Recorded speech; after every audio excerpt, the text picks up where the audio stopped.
دوستو منزل پہ آپ نہیں پہنچے. اگر آپ نے چاہا کہ بس ایک بل پاس ہو گیا, خواب خرگوش کے مزے لو, سو جاؤ, تو یہ غفلت آپ کو بہت نقصان پہنچائے گی. جو مخالف قوتیں ہیں وہ بہت منظم, بہت متحرک اور بہت سرگرم عمل ہیں. ضرورت ہے کہ ہندوستان کے کونے کونے کا ہر مسلمان اپنے طور پر ہر لمحہ باشعور رہے اور ہر آواز پر لبیک کہنے کو تیار رہے. دوسری ضرورت اس بات کی ہے لوگوں کہ دین یا کوئی راستہ, آپ کے ہاں سروے میپ چھپتا ہوگا, اگر کبھی 100 برس پرانا سروے میپ آپ نے دیکھا ہو, بہت سی روڈ, بہت سی سڑکیں اس میں دیکھیں گے. آج تلاش کریں گے وہ سڑک نہیں ملے گی, وہ ڈیڈ روڈ ہو گئی. کیوں؟ لوگوں نے چلنا چھوڑ دیا. جس راستے پر اس کی بالکل ثبوت موجود ہے کہ یہ روڈ تھی, لیکن لوگوں نے چلنا چھوڑ دیا, وہ راستہ نہیں رہا. اور جہاں راستہ نہیں تھا لوگ چلنے لگے تو لوگوں کے راستہ لگا لینے سے راستہ بن جاتا ہے.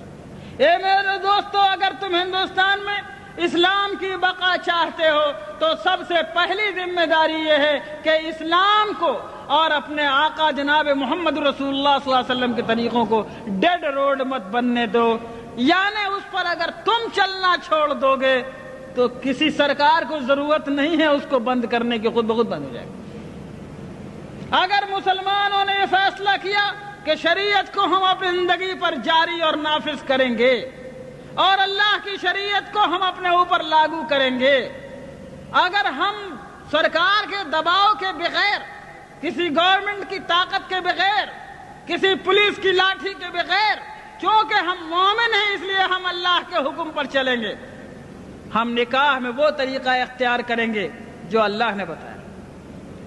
ہم وراثت بانٹیں گے, یہ نہیں ہوگا کہ بہن کا حق مارا جائے گا.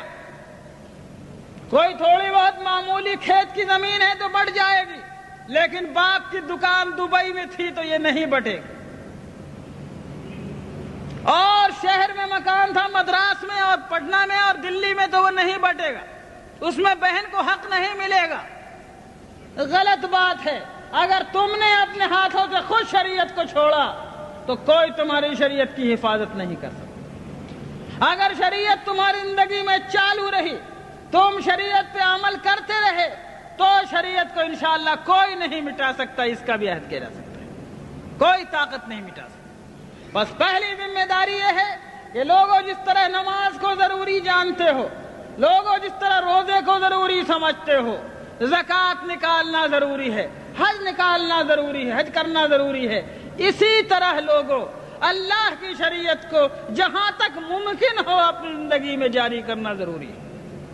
ٹھیک ہے, ہندوستان کے حالات میں ہم حدود و قصاص جاری نہیں کر سکتے, ہمارے اندر اس کی استطاعت و طاقت نہیں ہے, لیکن ہم قانون نکاح, قانون طلاق, قانون فسخ, قانون وصیت, قانون ولایت, قانون وراثت وغیرہ دوسرے معاملات میں اللہ کی شریعت کو ہم اپنے اوپر جاری کرنے کی طاقت رکھتے ہیں. وہاں پر ہم کو جاری کرنا ہوگا. سنو لوگو, اللہ تعالیٰ نے ہم کو اتنے کا مکلف بنایا ہے جتنے کی ہمارے اندر طاقت ہو.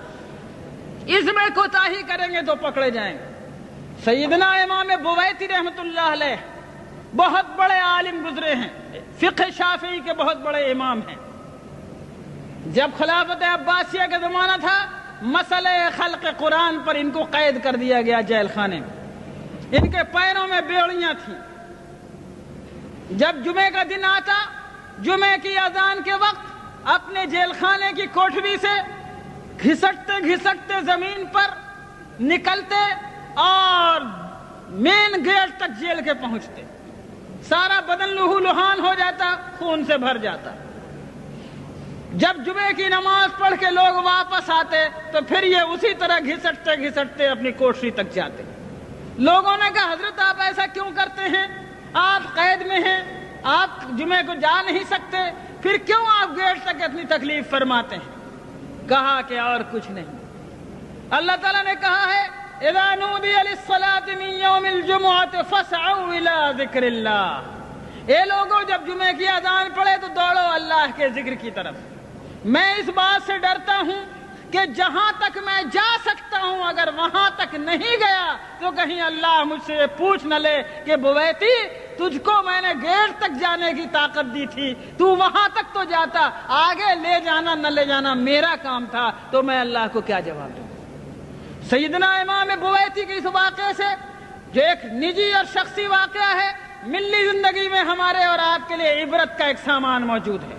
ملت اسلامیہ ہندیہ اگر یہ سوچ کر کے سب کچھ ہم نہیں کر سکتے، جو تھوڑا کر سکتے ہیں اس کو بھی چھوڑ دینے کو تیار ہوگی تو یاد رکھو پورا دین تمہارے ہاتھ سے نکل جائے گا۔